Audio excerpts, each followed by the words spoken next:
In these next 6 examples, we're going to be comparing two lines and deciding whether or not these lines are parallel to one another, perpendicular to one another, or neither one of those. And the neither is the one situation we didn't talk about up here. So if we had one line that had a slope like this and another line that had a slope like this, they aren't parallel to each other because they do intersect, and they're not perpendicular to one another because their angles of intersection are not all equal to 90 degrees. So the way we're going to do that is by finding the slope of each line and then comparing those slopes. So this first equation is given to us in standard form, the ax plus by equals c form. So we can't find the slope when it's in that form. So we're going to rearrange it so that it's a y equals equation, a slope-intercept equation. So the negative 3x plus 8y equals 24. I'm going to start by adding 3 x's to each side. So 8y equals 3x plus 24. And then dividing each term by 8. So y equals 3/8 x plus 3.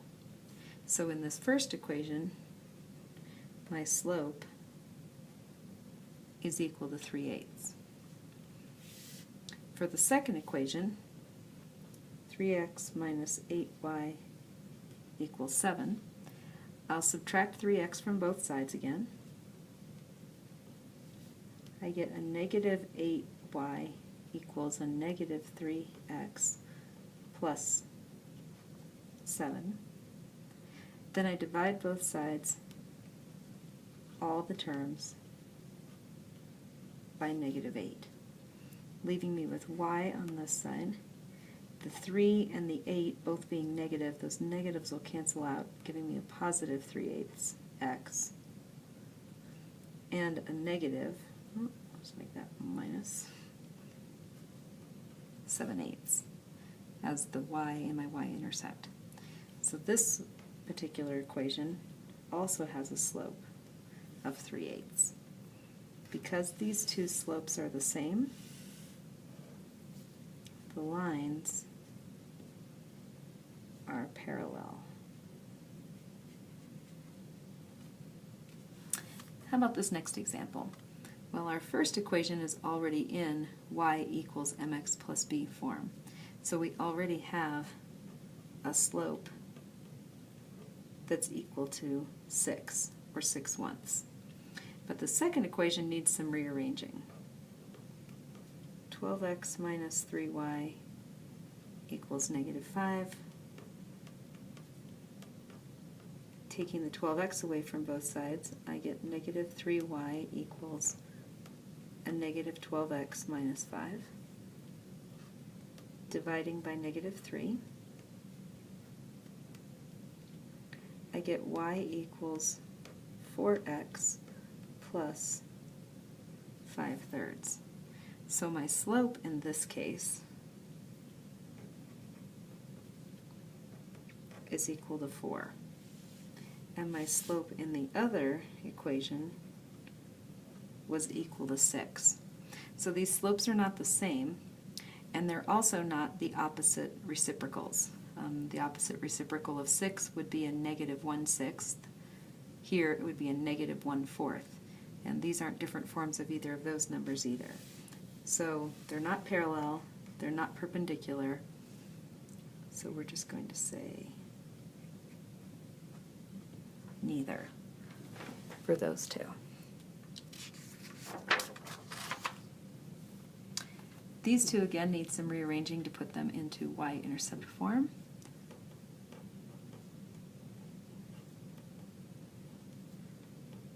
Taking away the 4x's,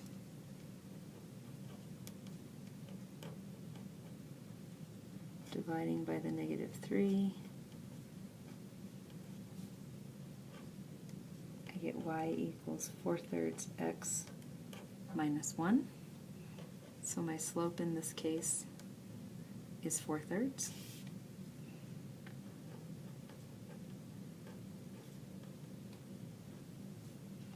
Taking 3x away from this next equation, I get 4y equals a negative 3x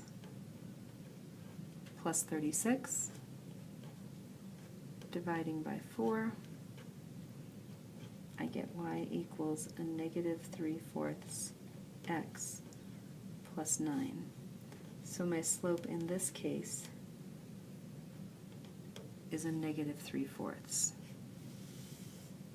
Looking at those two slopes, the opposite reciprocal of 4/3 would be negative 3/4. So in this case, the lines are perpendicular.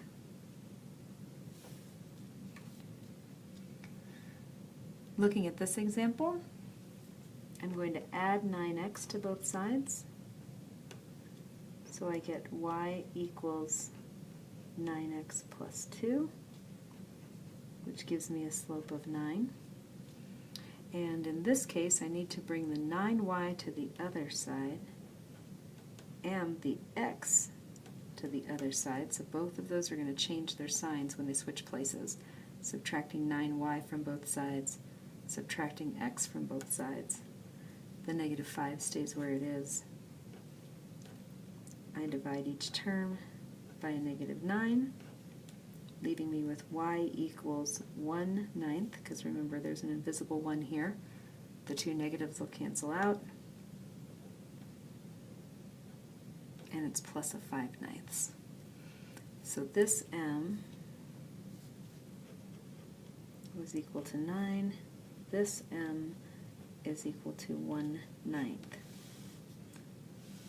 So these slopes are reciprocal, but they also have to be opposite. If one is negative, the other has to be positive. And both of these are a positive slope. So these lines, because of that missing negative, are another side of neither.